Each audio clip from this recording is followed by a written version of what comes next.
Fenomena kelitih kembali muncul di Yogyakarta. Kasus kekerasan jalanan ini bahkan kerap mengancam nyawa. Ironinya, kelitih ini dilakukan oleh sekelompok anak dan remaja. Apa yang terjadi? Kenapa aksi ini?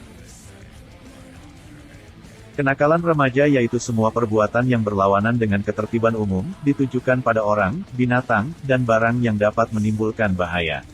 Perbuatan tersebut belum tentu dapat dikategorikan sebagai suatu tindak pidana. Namun berdasarkan KUHP itu dapat pula kita menarik kesimpulan bahwa kenakalan sama dengan kejahatan tetapi terjemahan tersebut tidak tepat. Seperti diketahui bahwa kejahatan merupakan tindak pidana yang dirumuskan sebagai perbuatan yang antisosial oleh negara dipidana. Kelitih adalah salah satu bentukan kisma remaja yang sekarang sedang marak di Yogyakarta. Kelitih identik dengan segerombolan para remaja yang ingin melukai atau melumpuhkan lawannya dengan kekerasan. Ironisnya kelitih juga seringkali melukai lawannya dengan benda-benda tajam seperti pisau, gir, pedang samurai, del. Kelitih sendiri biasanya dilakukan segerombolan anak-anak SMA SMP untuk mencari target anak sekolah musuh untuk dihajar, disiksa, bahkan sampai ada yang dibunuh.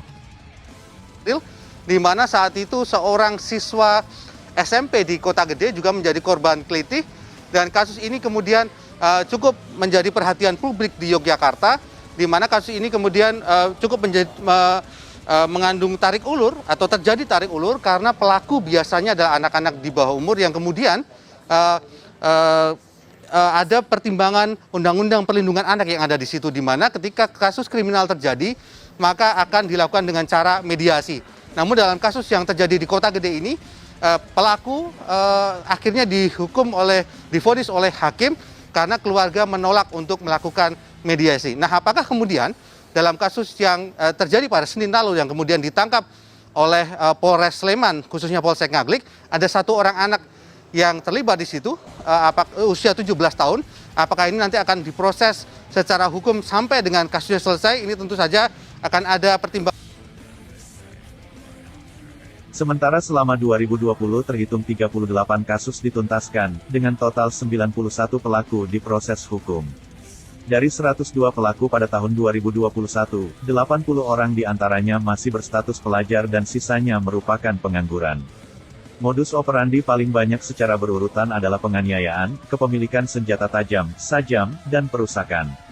Setidaknya tercatat 91 orang pelaku yang berhasil diamankan jajaran kepolisian pada tahun 2020.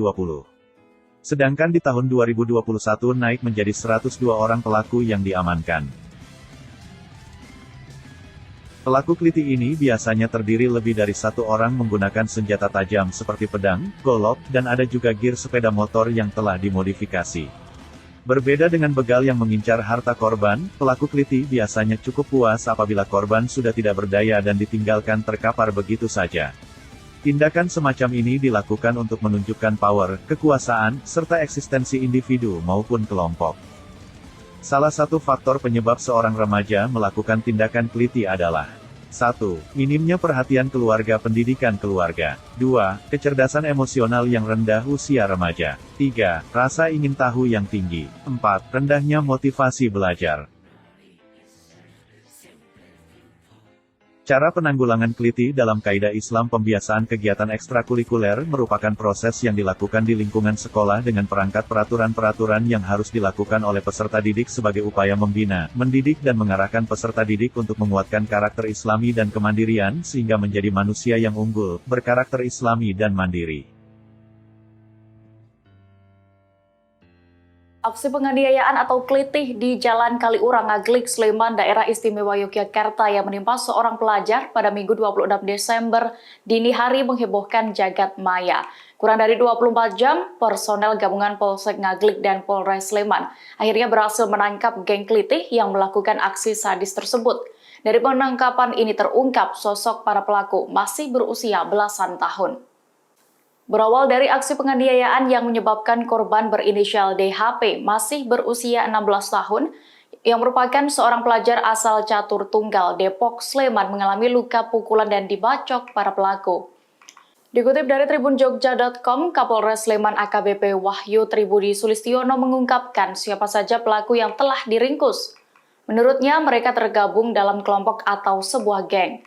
Pertama yakni berinisial RM berusia 18 tahun, seorang pelajar asal Sinduadi, Melati, Sleman yang merupakan pelaku pembacokan.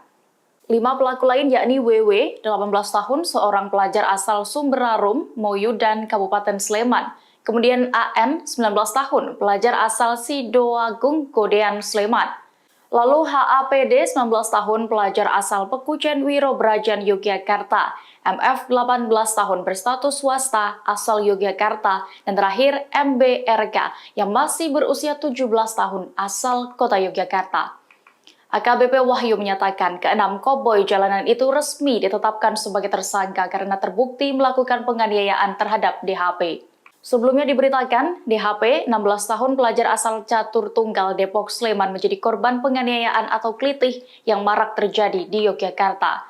Saat itu korban bersama 4 rekannya melintas di Jalan Kaliurang Sidoarjo Ngaglik Sleman. DHP dan teman-temannya bertemu rombongan tersangka di Jalan Kaliurang kilometer 9 dan langsung diserang para pelaku. Beberapa teman korban berhasil menyelamatkan diri, sedangkan DHP saat itu terjatuh dan dianiaya lalu dibacok oleh tersangka RM.